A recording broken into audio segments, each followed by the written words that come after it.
So the topic is under this verse of the Quran of Surah Al-Ma'idah, verse 35, in which Allah says, O you who believe, Ya ayyuhalladhina amanu, you do three things so that you are successful.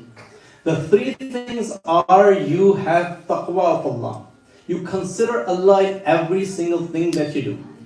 Second is you struggle in the path of Allah, which means jihad fi sabilillah. The third one is to find wasila to Allah, a means to reach Allah subhanahu wa ta'ala, so that you are successful. In order for us to understand what are the key words mentioned over here, during the series of these three majalis, we're going to cover the concept of tuflihun, falah, muflihun. What does success mean according to Allah? What is the definition of success? What is the reward of getting that success?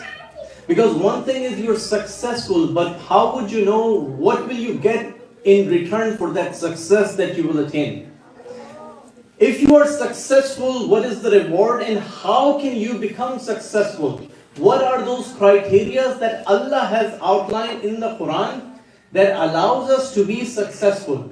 And by the way, there are many verses in which Allah has mentioned these things. The word success. In fact, Imam Ali alayhi salam said something. At the end of his life, when he was struck, he said something very profound. Fustu warabbil Kaaba, meaning by Allah, I am successful. So success means something very profound that Imam Ali alayhi salam did not say that when he had beaten Marhab or defeated Amr ibn Abdawad in the battle of Khandaq, or single-handedly defeated the army of Kuffar in the battle of Uhud, or in battle of Badr, the first battle. He did not say any of those things, except for when he was sure that his time has come. So there is a special meaning of success in the eyes of Allah.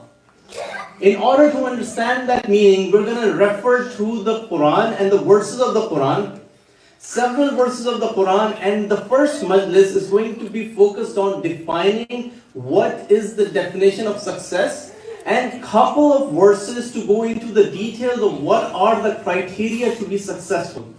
And in order to support that, what we're going to look at is the final will of Imam Ali alayhi salam that he gave when he was already struck and there was no guarantee that he will be saved. That is the final will that has immense importance for all of us. And the third thing that we're going to look at is in today's time, in the time that we are living in the time in the world that has turned into a tyrannical society. What does that mean? Especially from the signs that we need to consider for the reappearance of Imam al-Zaman alayhi salam.